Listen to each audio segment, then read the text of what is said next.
सर्वे सर्वा सर्वज्ञ अल्लाह ईश्वर गॉड के नाम से जमात इस्लामी हिंद कामटी की ओर से आज जो ईद मिलन समारोह का आयोजन किया गया, तो पिछले 83 सालों से फ्रॉम 83 इयर्स जमात इस्लामी हिंद ऐसे कार्यक्रमों का आयोजन भारत की 25 राज्यों में कर रही है और 25 राज्यों के हजारों मकामात पर, प्लेसेस पर ऐसे कार्यक्रमों का आयोजन किया जाता है, छोटा हो या बड़ा। जैसा ज्ञानी जी ने बहुत सही बात कही कि गर्चे के स्रोत कम है लेकिन दिल बड़ा है, एम बड़ा है। जैसे छोटी छोटी जगह भी पूरे भारतवर्ष के समाज को जोड़ने का काम जमात इस्लामी 1941 83 से 25 रियासतों में तो कर रही है। 7 स्टेट में तो मैं ही जाता हूँ और ऐसे कार्यक्रम मैं लेता हूँ। तो आप देखिए, 2 ऐसे समारोह होते हैं साल में कि जमात इस्लामी विशेष रूप से इसका आयोजन करती है। एक तो होता है ईद मिलन समारोह और दूसरा होता है प्रेषित परिचय समारोह। जमात इस्लामी का मंशा, उद्देश्य, एम ये है कि जो आदेश हम सबके निर्माता ईश्वर अल्लाह गॉड ने सारी मानव जाति को दिया है, तो वो लोगों तक पहुंचे खुद मालूम करके, आचरण करके। यानी जी ने बहुत सही बात कही कि खुद पहले मालूम करो, आचरण करो और फिर बताओ ना, और साथ साथ बताओ ना। तो जमात इस्लामी का एम ये होता है कि पहले खुद पढ़ो कुरान मजीद,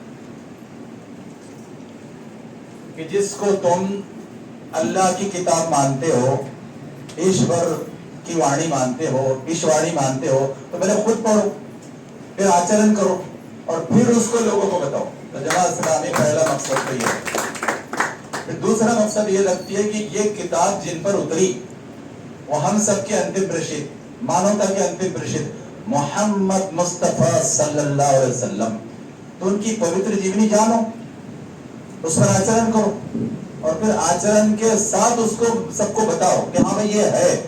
ये मत कहो कि मान लो, मानना ही पड़ेगा वरना हम ये कर देंगे, वो नहीं, पढ़ो, समझो, मानो मत मानो। इतने उदारवादी होकर बात पेश कर दो, बात।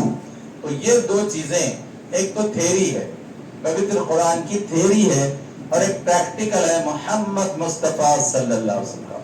तो थ्योरी प्रैक्टिकल पहले खुद समझो।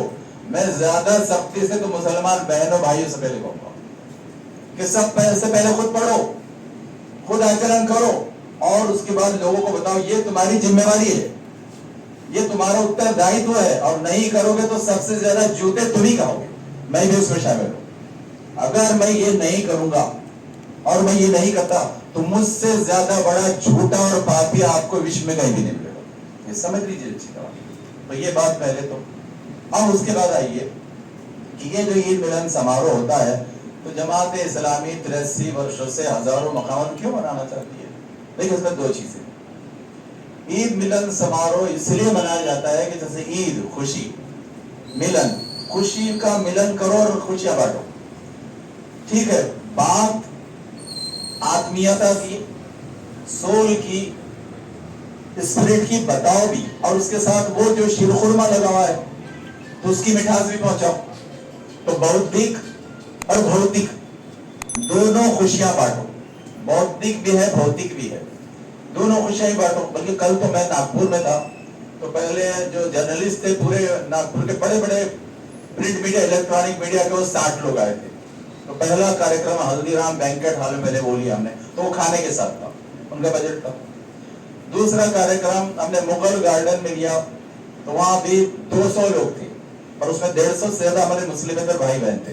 तो वहां भी खाने के साथ उन्होंने किया कि ईद मिलन में शिरखुरमा भी देंगे, प्रीति भोज भी होगा, और उसके साथ जो बौद्धिक खुशियां बांटना है इस कुरान हदीस की, वो भी बांटेंगे। उन्होंने वो भी किया। और पूरे भारत में मैं जाता हूँ, मैंने जगह जगह कार्यक्रम, और कल भी चंद्रपुर में है, मैं कल शाम चंद्रपुर में करूंगा। वैसे मैं पूरे 7 स्टेट में फिरता हूँ।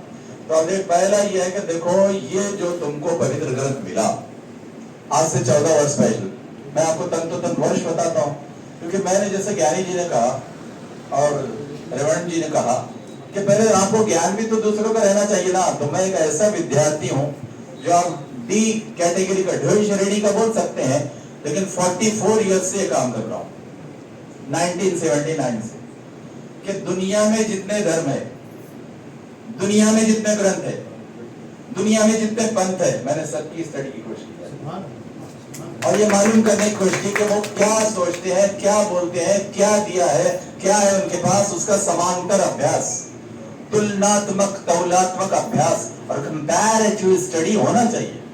उसके बगैर आप समझ ही नहीं सकते। जो बात कही फादर ने कि धर्म क्या है, अधर्म क्या है, आप समझ ही नहीं सकेंगे। और धर्म की व्याख्या पूरे विश्व में क्या है, 804 कोटि भाई बहनों के पास, 223 देश विश्व में और 804 कोटि भाई बहन। तो वो क्या सोचते हैं, क्या बोलते हैं, क्यों सोचते हैं, क्यों बोलते हैं, आपको मालूम ही नहीं है।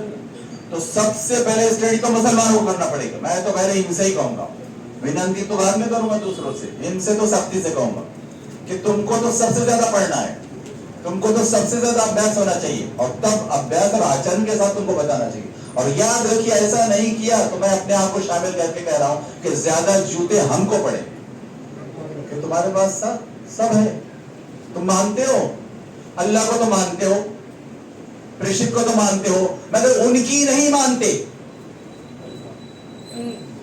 उनको मानते हो, उनकी नहीं मानते। अरे ये दोगलापन नहीं चलेगा। सैयद साहब, शेख साहब, खान साहब, रशीदा आपा, आयशा आपा, ये काम नहीं चलेगा। जो मानते हो तो उसको मानो भी आचरण में। और ये नहीं चलेगा कि बजट कम था, बजट बढ़ाया जा सकता था। जरा शादी हो घर में तो आप इतने ही लोग बुलाएंगे क्या? मैं पूछना चाहता हूं यहाँ के जमात-ए-इस्लामी के लोगों से, आपके घर में शादी हो तो इतने लोगों को बुलाएंगे आप? कम से कम 200-500 लोगों को बुलाएंगे आप। तो ये अवसर तो शादी से बड़ा है ना। शादी तो छोटी चीज है, लेकिन ये ऐसा अवसर कि जिसने सबको जोड़ना है। या आपने मामूली काम किया है क्या? लोगों ने सही कहा, अरे पूरे भारत के समाज के गुरुओं को जोड़ दिया ना आपने। तो इसके लिए तो 500 का भी खर्च हो सकता था, 1000 का भी खर्च हो सकता था। हमको अपने आप को उस स्थान पर ले जाना पड़ेगा, हम बहुत नीचे है। माफ करना, आपको बुरा लगेगा तो 2 जूते बाद में अलग से मारी है, मगर मैं तो सच बोल के जाऊंगा, मैं तो सच बोल के जाऊंगा और सच पे काम कर रहा हूं 44 साल से, इसे सच बोल कर जाऊंगा। तो आप तो पहली बात थी। दूसरा जो मिलन रखते हैं, प्रेषित परिचय मिलन, कि ये किताब जिन पर उतरी 610 ईस्वी सन, 610 एडी से 632 एडी, 23 साल में ये ग्रंथ जिन पर उतरा, पवित्र कुरान, वो मोहम्मद मुस्तफा सल्लल्लाहु अलैहि वसल्लम, मानवता के अंतिम प्रेषित, अंतिम दूत, profit, benefactor of humanity, benefactor of humanity. और ह्यूमैनिटी को ना सबक दिया था, मुसलमानों ने दिया, उन्होंने दिया था।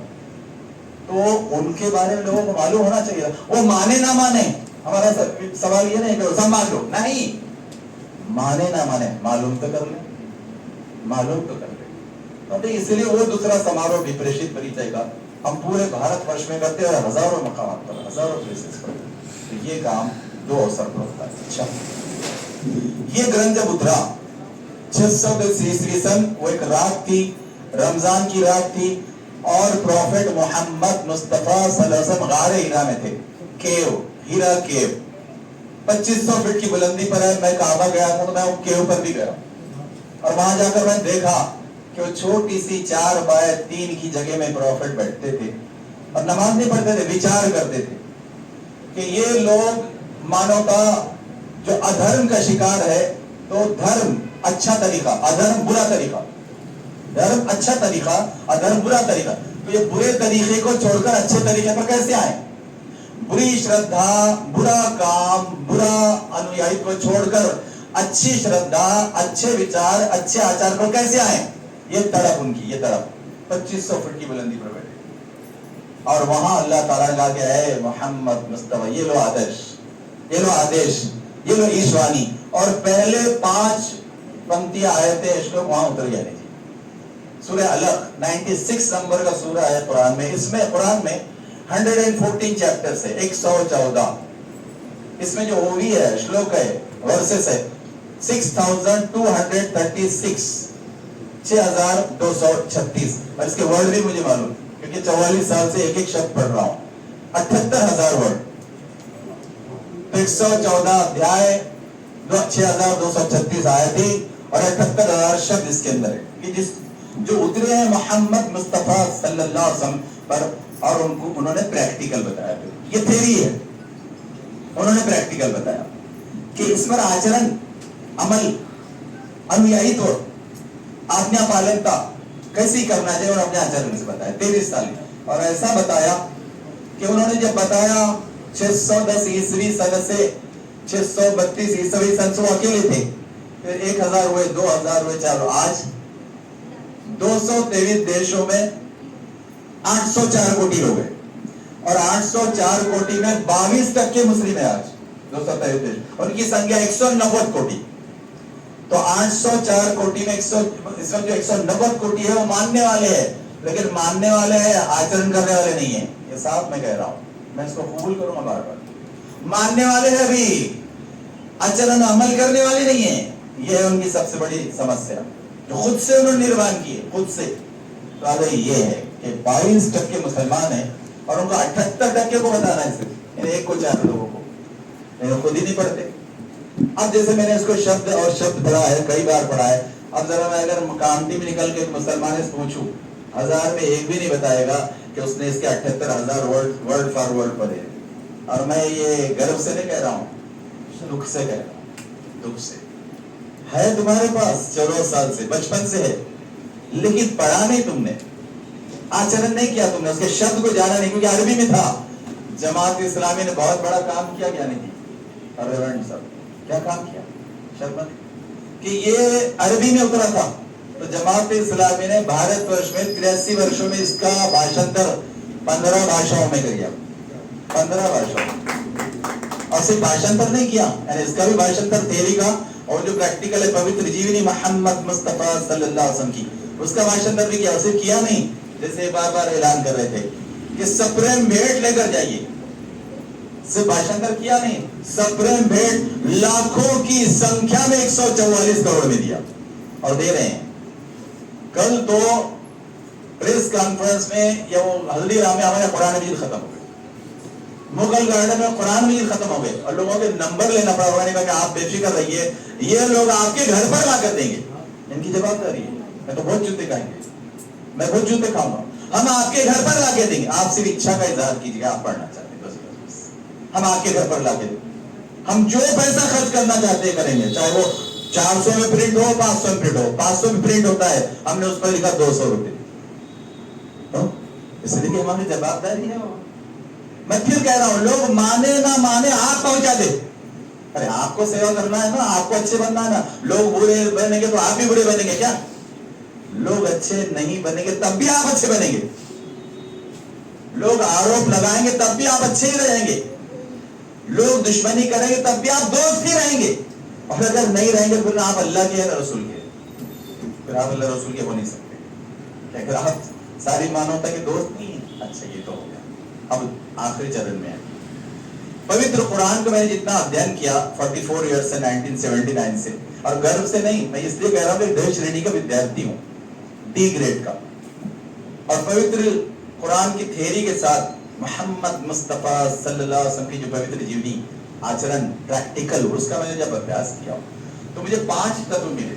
5 तत्व, छल्लानी साहब, 5 तत्व ये मिले कि सबसे पहले सब विचार तो करें कि व्हाट इज क्रिएशन, निर्मिति क्या है, निर्मिति पर विचार करें सब गंभीरता से। Number 1, what is the, who is the creator, creator, निर्माता, रचयिता कौन है, क्या है, क्या शक्ति है उसकी, ये विचार तो करें, पढ़े तो सही। 2, number 3, what is the aim of life, जीवन का उद्देश्य क्या है, जीवन का उद्देश्य क्या है, पढ़े तो सही।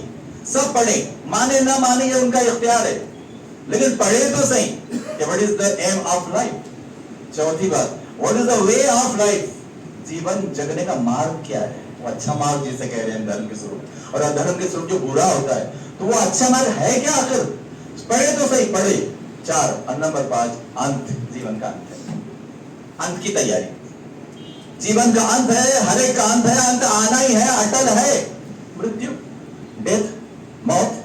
तो तैयारी क्या है और कैसे उस डेथ के डोर, मृत्यु का द्वार, तो डेथ के डोर पे जाना कैसे चाहते हैं ये तय करो। अभी 5 होते, निर्मिति, निर्माता, उद्देश्य, मार्ग, अंत, creation, creator, aim, way, end, खल्क, खालिक, मकसद, रास्ता, अंजाम। ये 3 चीजें तो गहराई के साथ सब कुछ समझना पड़ेगा। बिल्कुल संक्षिप्त में उसके बारे में बताऊं। पहला जो है निर्मिति। निर्मिति में 2 चीजें बहुत अहम है, एक तो मानवता और दूसरे सृष्टि। तो दोनों का बहुत गहरा अध्ययन होना चाहिए कि मानवता क्या है, सृष्टि क्या है। मानवता कब शुरू हुई, कैसे शुरू हुई, क्या संबंध है, और सृष्टि कब शुरू हुई, कैसे शुरू हुई, क्या संबंध है, उसकी भी खोल में जान। और आपको हैरत होगी कि ये करो वो करो, यह आदेश पवित्र कुरान की 6236 आयतों में सिर्फ 558 है, सिर्फ 558। लेकिन ये कि विचार करो आकाश में, विचार करो धरती पर, विचार करो बादलों पर, विचार करो बिजली पर, विचार करो पैदों में, ये है पौने 6,000 आयतें वर्सेस के बारे में कि विचार करो, गंभीरता से विचार करो, अध्ययन करो, एनालिसिस करो, रिसर्च करो। ये 6,500 क्यों? कि जागरूकता, बुद्धि का सही उपयोग और जिज्ञासा, क्यूरियोसिटी रहे तो सही बात की तरफ जा सकोगे ना।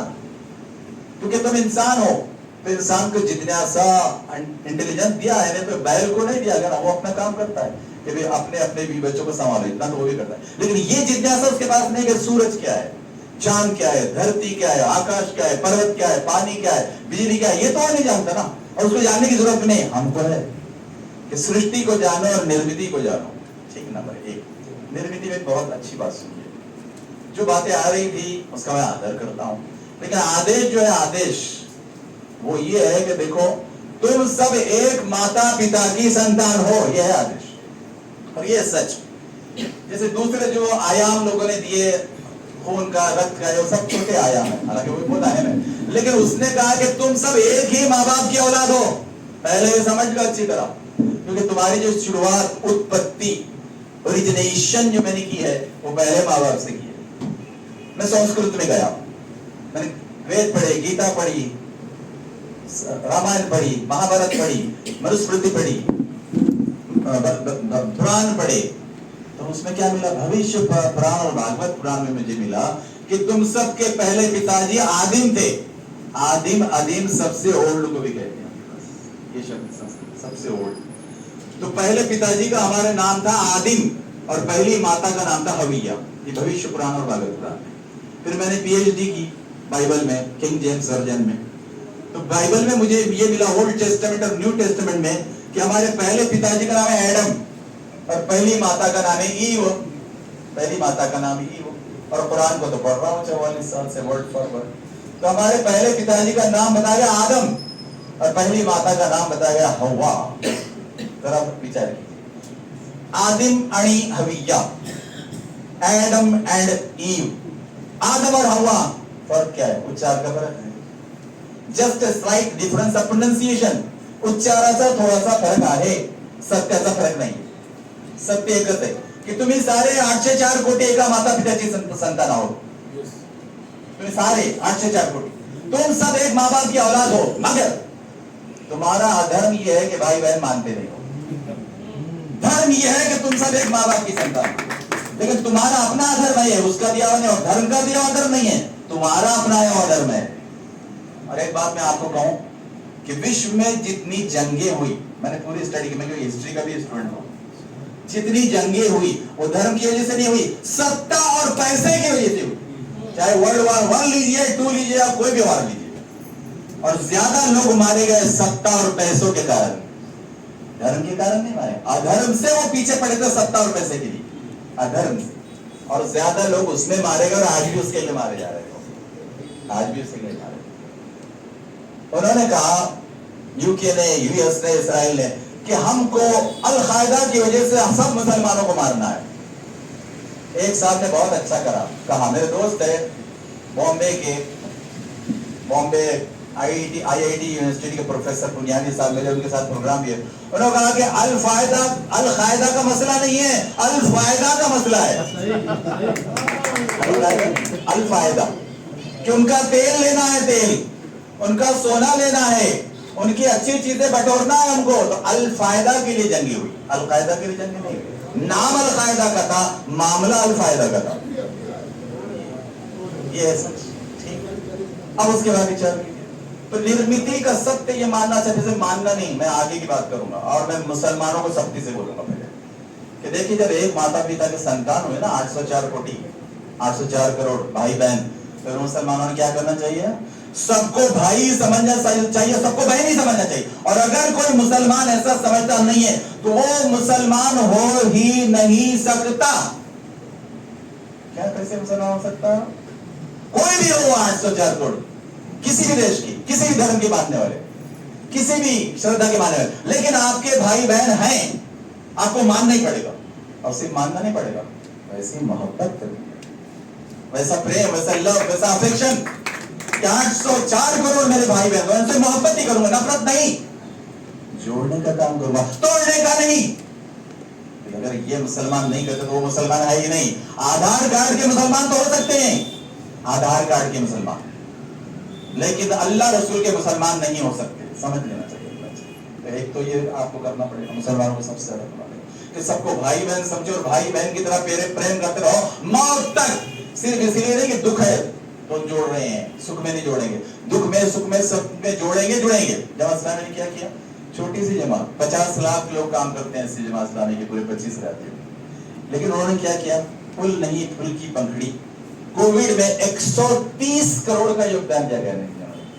130 करोड़, ये हमारे लिए बहुत ज्यादा है। जो दुविधा थी उसके हिसाब से बहुत कम है, लेकिन हमारे लिए बहुत ज्यादा है, क्योंकि उन्होंने 10 रुपए जमा किया, उन्होंने 15 किया, उन्होंने 50 किया, उन्होंने 100 किया, पूरे 25 राज्यों से, और 130 करोड़ का योगदान है। और हमको गर्व नहीं है, नम्रता है कि हमने कुछ ना कुछ, गर्व नहीं है, गर्व करने के लायक नहीं है, विनम्रता से। अब देखिए दूसरी बात कि ये एक बात तो कि प्रेम तो करो और सेवा करो मरने तक। हर एक 804 करोड़ का अगर आपके पास भारत में 144 करोड़ उनकी सेवा, और अगर कामटी में 1.5-2 लाख रुपए उनकी सेवा, तो तुमको मौत तक सबके साथ प्रेम के साथ सबकी सेवा करना पड़ेगी। और करोगे ही तो तुम सच्चे मुस्लिम हो, वरना झूठे मुस्लिम हो।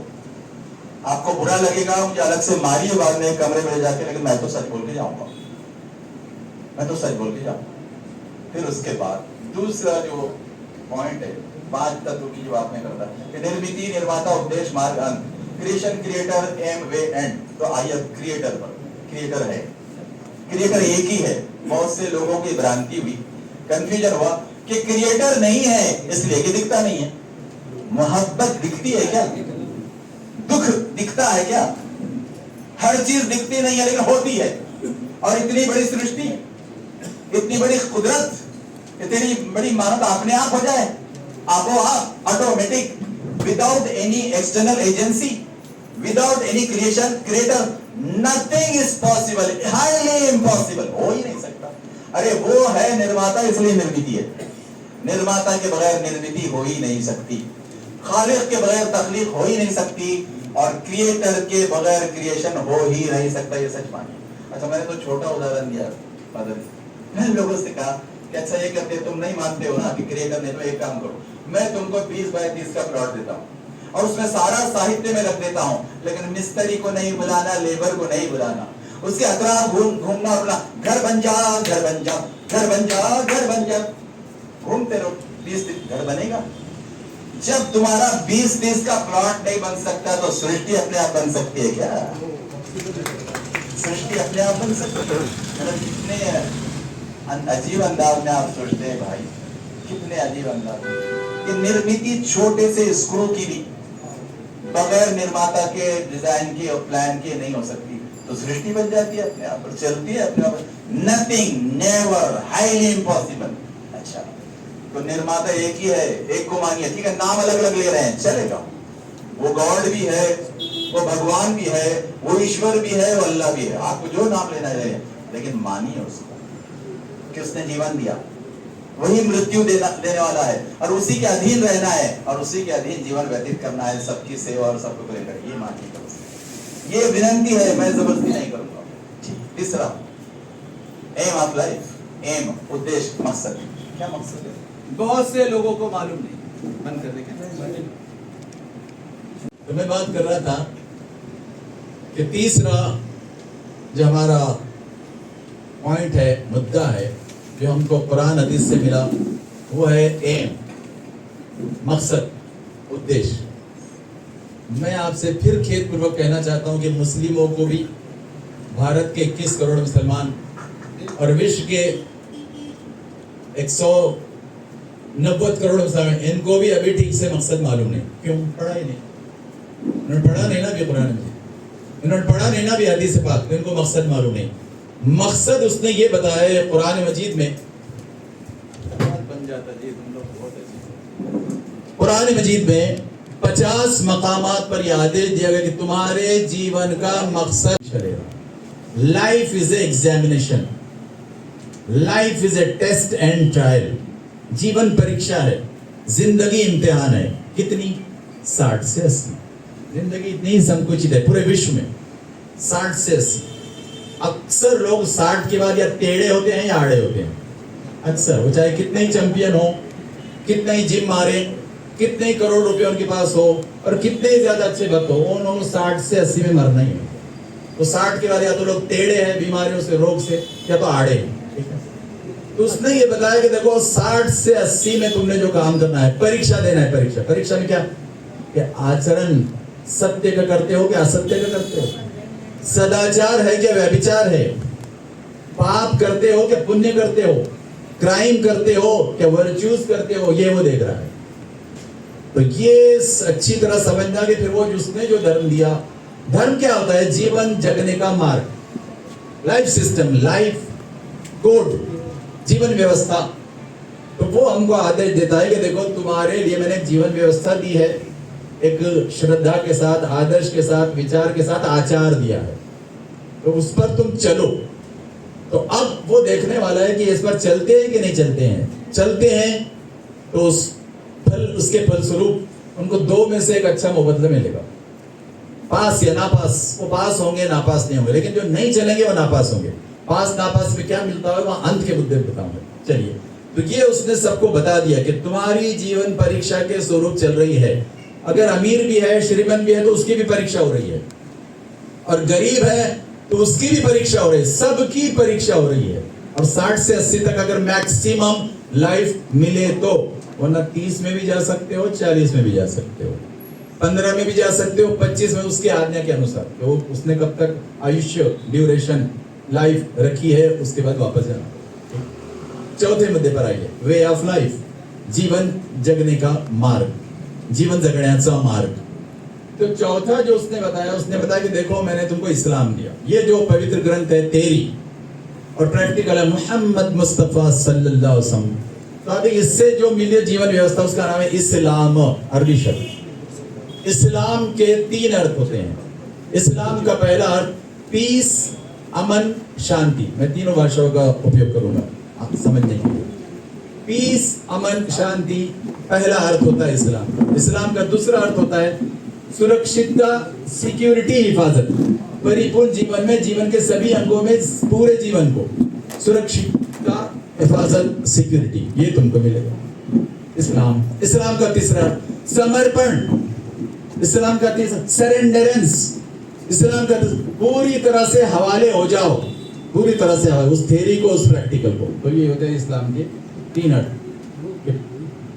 पीस, अमन, सलामती या सिक्योरिटी, हिफाजत, तहफ्फुज़, या तीसरा समर्पण, सरेंडरेंस, हवाले होना। अच्छा, अब इसके साथ जो जीवन व्यवस्था दी गई, अब मैं आपको बहुत अहम बात बताना चाहता हूँ, बहुत से मुसलमानों को नहीं मालूम, और जब मैंने भी उनके पास पेश किया, सर हमको तो आज मालूम हुआ, हालांकि मैं 80 साल से मुस्लिम है, 70 साल से मुस्लिम है। मैंने कहा इसलिए कि आपने कुरान अभी गहराई से नहीं पढ़ा, और आपने सीरत अभी गहराई से नहीं पढ़ी।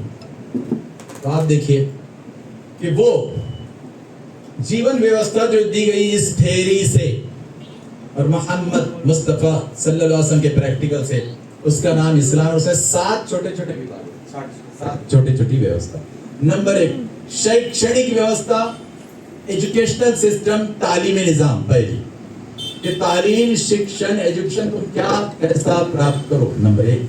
नंबर 2 मोरालिटी सिस्टम, नैतिक व्यवस्था, अखलाकी निजाम, कि तुम्हारे अखलाक, मोरालिटी, नैतिकता क्या होना चाहिए पूरे जीवन में, जीवन के सभी अंगों में, नंबर 2। नंबर 3 पारिवारिक और कौटुंबिक व्यवस्था, जिसे कहते हैं फैमिली सिस्टम, खानदानी निजाम। तो तीसरी व्यवस्था ये है।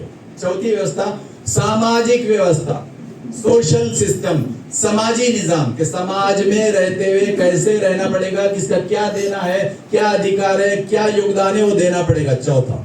नंबर 5 आर्थिक व्यवस्था, इकोनॉमिकल सिस्टम, माशी निजाम कि माशी निजाम में हलाल कमाओ, हराम मत कमाओ, ईमानदारी करो, बेईमानी मत करो, सच्चाई के साथ करो, धोखा मत दो। वो सारी चीजें जहां जहां आप जिस फील्ड में काम करते हो बेसिक ही रहेगा, बेसिक ही रहेगा। तो वो 5वीं व्यवस्था। छठी व्यवस्था न्याय व्यवस्था, अदालती निजाम, जुडिशियल सिस्टम कि किसने कौन सा पाप किया तो कौन सी सजा और शिक्षा उसको देनी चाहिए। ये छठी व्यवस्था पूरे पवित्र कुरान में भी है और मोहम्मद मुस्तफा सल्लल्लाहु अलैहि वसल्लम तो करके दिखाया।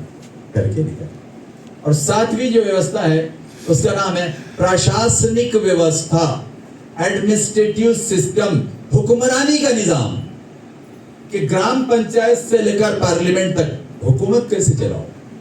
और अल्लाह के रसूल मोहम्मद मुस्तफा सल्लल्लाहु अलैहि वसल्लम ने इस थ्योरी के साथ आचरण करके दिखाया। मैं तंत आपको बताना चाहता हूँ, आप हिस्ट्री में जाकर पढ़िए या गूगल पर, विकिपीडिया पर पढ़िए।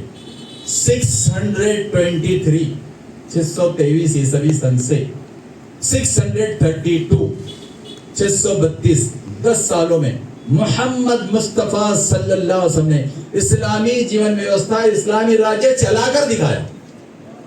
और इतना कामयाब, इतना सफल, इतना सक्सेसफुल चलाकर दिखाया कि 10 लाख मुरब्बा मील, 10 लाख स्क्वायर माइल्स, 10 लाख चौरस माइल, तो वहां आपने चलाकर दिखाया। और इतना कामयाब चलाकर दिखाया कि सिर्फ 2 प्रमाण लीजिए, 2 प्रमाण कहीं मैं नहीं जाऊंगा कह रहे हैं, सिर्फ 2 प्रमाण लीजिए कि 9वां और 10वां साल जब आपका आया, यानी 631-632, तो उसमें हालत ये थी कि वो 10 लाख चौरस माइल में ज़कात के देने वाले तो थे, यानी वो 2.5% जो थे ना अपनी संपत्ति में से गरीबों को, 2.5% अपनी संपत्ति में से गरीबों को देना साल में एक बार, तो ज़कात के देने वाले तो थे, ज़कात का लेने वाला एक भी नहीं मिल रहा था। 631 और 632 इतना सफल व्यवस्था चलाकर मोहम्मद मुस्तफा सब दिखाई। मगर मुझे खेद है कि 57 मुस्लिम देश है ना, ये इंतहाई नालायक है, क्योंकि अल्लाह को ठीक से नहीं मानते, रसूलुल्लाह को ठीक से नहीं मानते, इसलिए खुद परेशान है। तो ये पूरे विश्व की सेवा क्या करेंगे?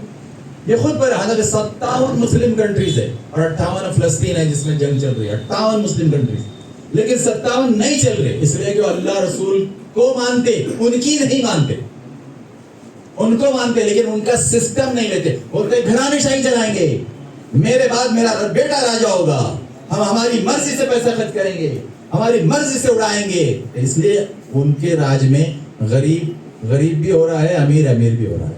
और दूसरा प्रमाण आपको देना चाहता हूं, मोहम्मद मुस्तफा सल्लल्लाहु अलैहि वसल्लम जो राज्य चलाया 623 ईस्वी सन से 632 ईस्वी सन 10 साल, तो उसमें गुनाह, क्राइम, पाप कितने हुए? पूरे 10 लाख चौरस माइल में 9, यानी जी सिर्फ 9 गुना। क्यों? कड़क शिक्षा, त्वरित शिक्षा, 2 गवाह लाओ, सिर्फ 2 गवाह, तो कड़क शिक्षा, तो सिर्फ 9 गुना 10 साल में, 10 लाख चौरस मील में 9 गवाह, 9 गुना से। क्यों? कड़क शिक्षा। अगर किसी ने किसी का कत्ल किया, लाओ उसकी भर चौक में, जुमा की नमाज के बाद भर चौक में उसकी गर्दन मारो।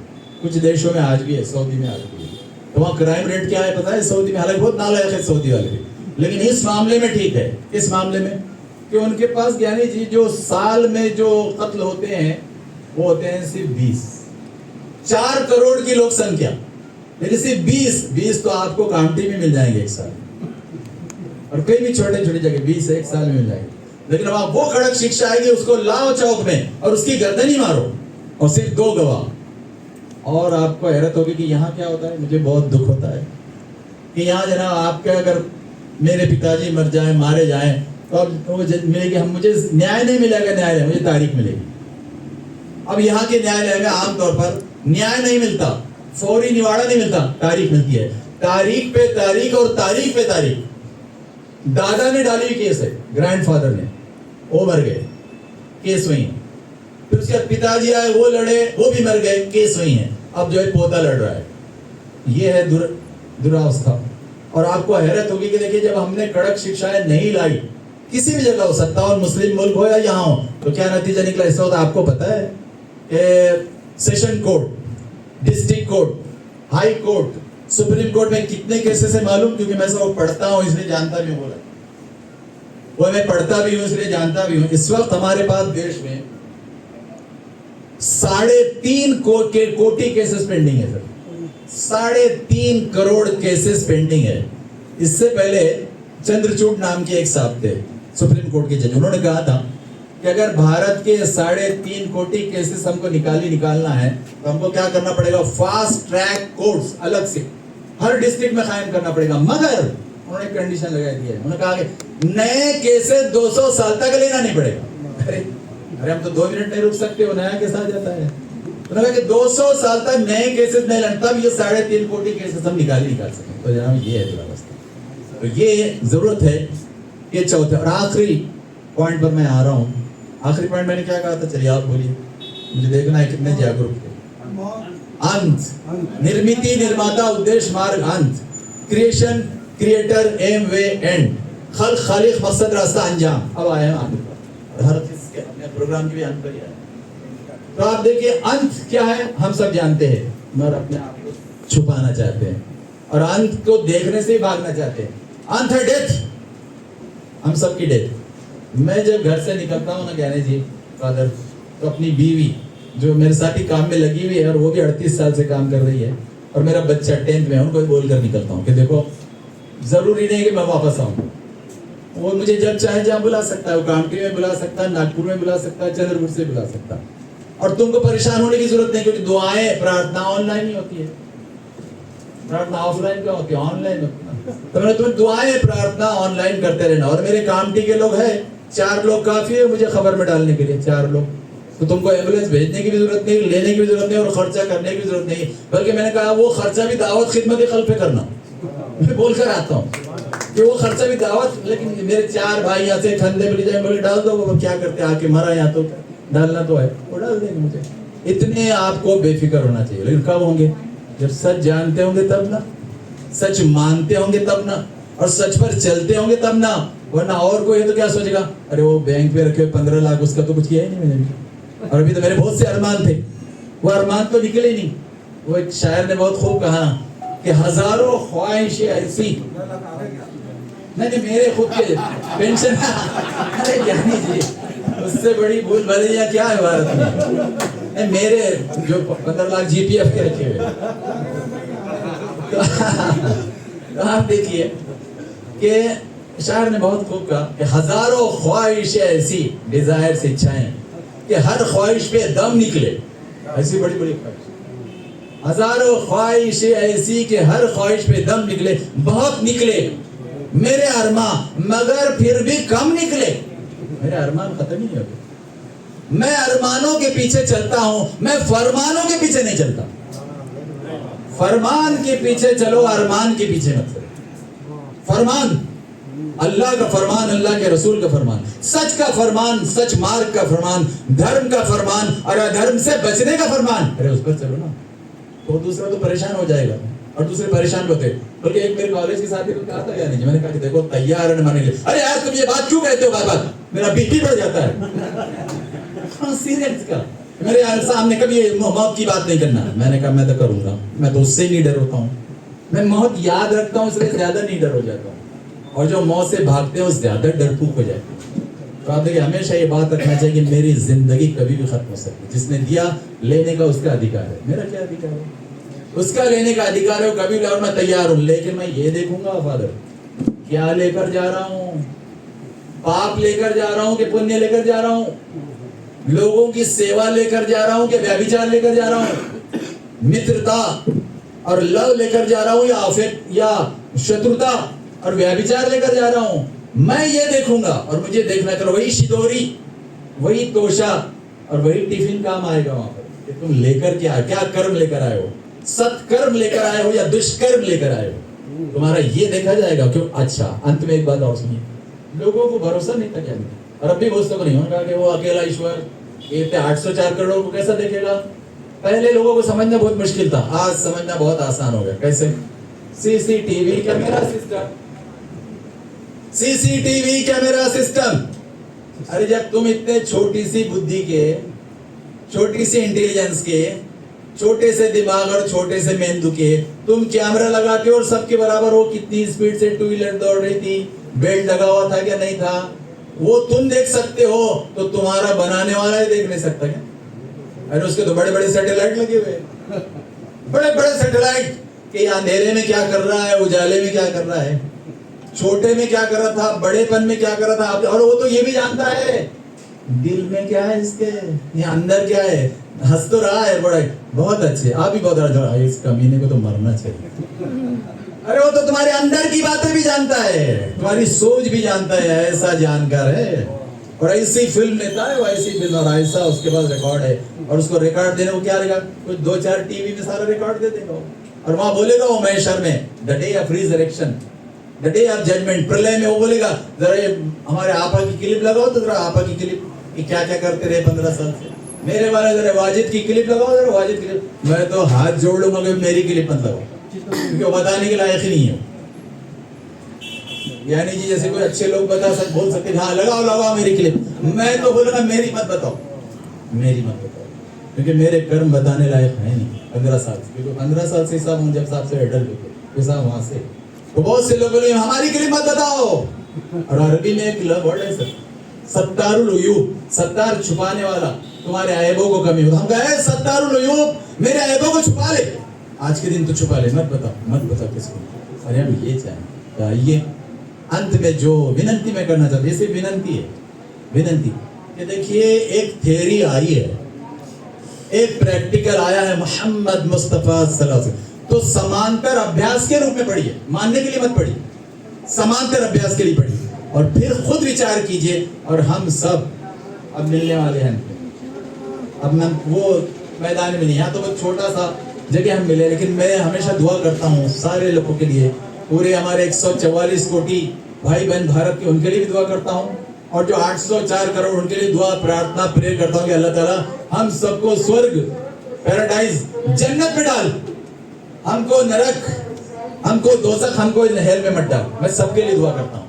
और हमको यहाँ जैसे तूने मिलाया और पूरे भारत में गुलदस्ते की तरह जो उसने एक छोटे से हाल में जोड़ दिया, तो हमको अपने पास स्वर्ग में भी ऐसा जोड़ दे। ईश्वर है, भगवान है, गॉड, तुम हमको स्वर्ग में भी ऐसा जोड़ दे। तो मैं ये प्रार्थना करता हूँ, और इन्हीं प्रार्थनाओं के साथ कि 2 ध्यास फिर आखिर में पहले मुसलमानों को याद दिलाते हुए कि 2 ध्यास अंत तक करना ही पड़ेगा कि सारी मानव जाति 804 करोड़ पूरे विश्व के, 144 करोड़ पूरे भारत के, सबसे भाई बहन की तरह मोहब्बत करना पड़ेगी और सबके साथ भाई बहन जैसा सेवा का, सर्विस का व्यवहार करना पड़ेगा। और नहीं करेंगे तो ना आप सच्चे मुस्लिम है ना सच्चे इंसान है। और सबसे ज्यादा जूते खाऊंगा मैं, क्योंकि बोलता तो बहुत था, करता क्या था, तो साहब सबसे जूते मैं खाऊंगा और बाद में आप भी मेरे साथ खाएंगे, मुस्लिम पर्टिकुलरली जो नहीं मानेंगे। बाकी का तो वो है और अल्लाह है, ईश्वर है, गॉड है, वो देख लेगा। तो आइए अंत में मैं विराम करता हूँ अपनी तो टूटे फूटे लफ्जों को जो मैंने आपके सामने रखे। एक छोटे भाई के शब्द समझ इसको लीजिए, मैं अध्यक्ष नहीं हूँ, मैं एक सेवक हूँ, खाली मानव जाति का सेवक। और मानव जाति का सेवक के नाते 7 स्टेट में फिरता हूँ। और यहाँ जो मैं आया 700 किलोमीटर नासिक इसीलिए आया कि आप तक ये बात पहुंचा दूं और उसके द्वार पर जाऊं। अल्लाह ताला हम सबको स्वर्ग में डाले, नरक से बचाए, अच्छे काम करने की तौफीक दे, बुरे कामों से बचाए और सबके काम आने, सबसे मोहब्बत करने की तौफीक दे। व आखिर दावाना अल्हम्दुलिल्लाहि रब्बिल आलमीन। बहुत बहुत धन्यवाद। जज़ाकल्लाह। Welcome to M&M bright English medium school, जहां आपको क्वालिटी एजुकेशन, क्वालिफाइड और डेडिकेटेड टीचर्स, सेफ और सपोर्टिव एनवायरनमेंट के साथ मिलेगा। इस्लामिक कल्चर और बच्चों के माइंड और फिजिकल ग्रोथ के लिए multiple activities. Building a prosperous community, inspiring a better future. नया फोन लेने के बारे में सोच रहे हो तो सीधे चले आइए ओमकार मोबाइल। यहाँ आपको मिलेंगे सभी ब्रांड्स के नए मोबाइल और वो भी 0% फाइनेंस के साथ, और साथ ही पाइए सरप्राइज गिफ्ट भी। तो आज ही आइए ओमकार मोबाइल, गुजरी बाजार चौक, कांटी। इस वीडियो के प्रायोजक हैं सुरेश इलेक्ट्रॉनिक्स। अब अपने घर को बनाए स्मार्ट और सुविधाजनक। ले जाइए सभी ब्रांड्स के होम अप्लायंसेस, वो भी 0% फाइनेंस पर। हमारा शोरूम आज ही विजिट करें। बैंक ऑफ महाराष्ट्र के सामने, कामटी।